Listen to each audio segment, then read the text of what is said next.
Ganda sana eh, no? Yan.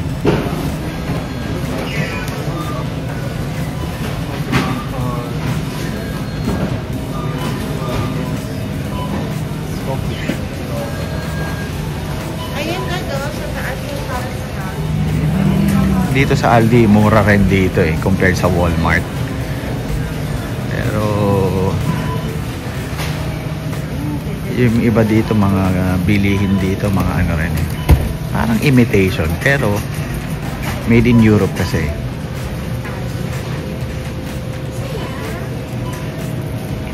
Ano yan, cute? For the TV room. Ano yan? Mamimili na naman sikat ng una, no? Cute.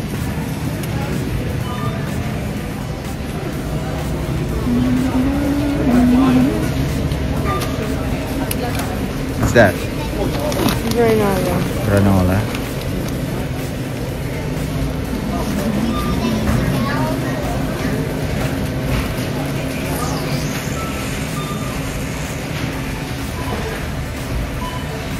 So ngayon, marami nagpa-panic buying kasi may snowstorm tomorrow. So lahat ng tao nagpe-prepare na bumili ng mga basic necessity nila. Nandito kami ngayon sa Aldi. This is our shop. Aldi, A-L-D-I, Alshem, and D-I, Dayan.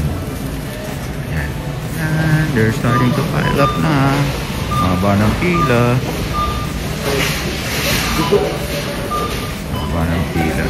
Hanggang dun sa loob pa yan. Yan. Ayun o, yan yung scanning bar o. Nag-panic buying si Cute, pero ang lahat ng binili panggamit sa bahay, hindi pagkain. Ano ang gagawin natin yan? Ano natin kakainin yan, Cute? Huh? Kakainin natin bedsheet tsaka ano, mattress. Ha? Mura Mattress. eh. Mura. Ayos. Panic buying, ilang binili niya? Oranges tsaka ano.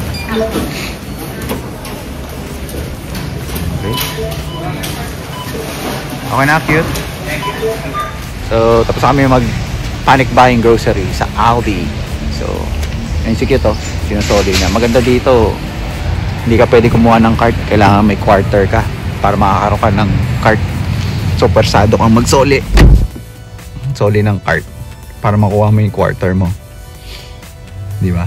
Ayos. So, ito talagang storm na. So, alis ko, susunduin ko muna yung aking mini-me. So, pray for me. Sana maayos ang driving. Delikado to eh. So, dahan-dahan sa pag-drive. Stay safe. Grabe, lakas. Sobrang lakas to. Hanggang kinabukasan to. Ito talagang sinasabi ko sa inyong snowstorm. Kita nyo? Sobrang lalim yan. Ngayon, paglabas ko ng garahe ko, so as you can see, hirap na ako makakakita sa pagdadrive ko, and ang bagal ko na mag-drive dahil zero visibility na sa sobrang lakas ng snowstorm. So talagang dahan-dahan ng pagdadrive ko. Nasa 10 miles per hour lang ang aking driving just to be safe.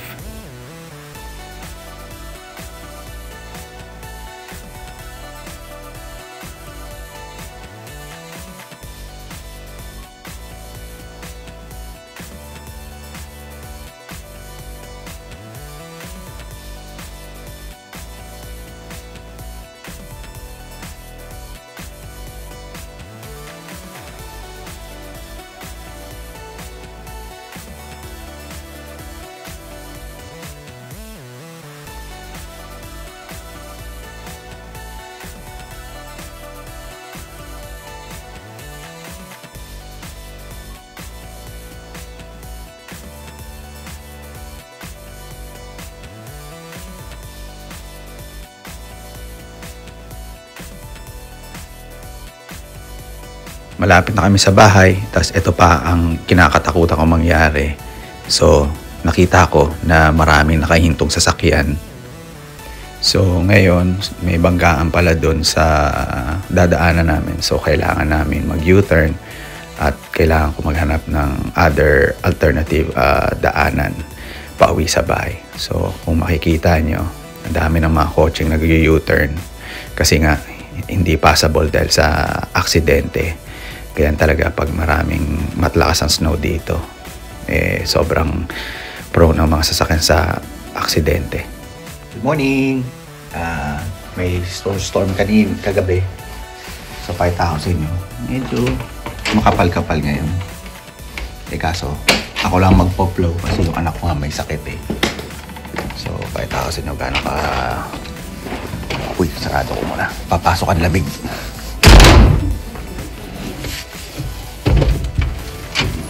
Pakita ko sa inyo gano'n kalalim. Hindi naman gano'n kalalim. Mga 2 inches to 3 inches lang. Yan kasi kagabi yan yung mga footstep ko. Yan. Ganda niya lalim yan. May mga nag-plow na sa kalsada. Yan, yung kotse ko isa hindi na masyado napunuan dahil ginamit ko nga yung kagabi para sunduin yung aming maliit. Simulan ko muna kasi mas malamig ngayon. Baka manigas yung yelo, mas mahirap tanggalin. So maya-maya na tayo mag-usap ha. Sana matapos ko agad.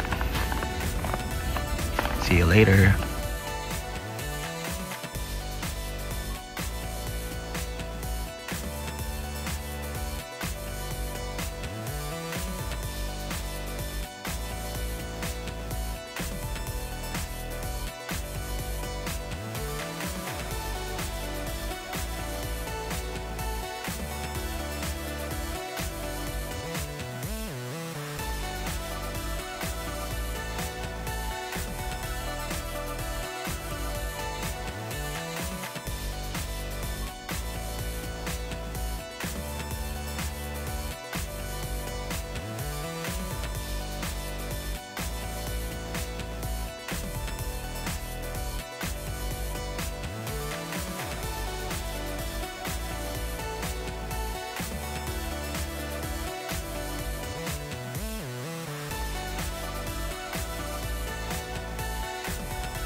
Yan, malinis na.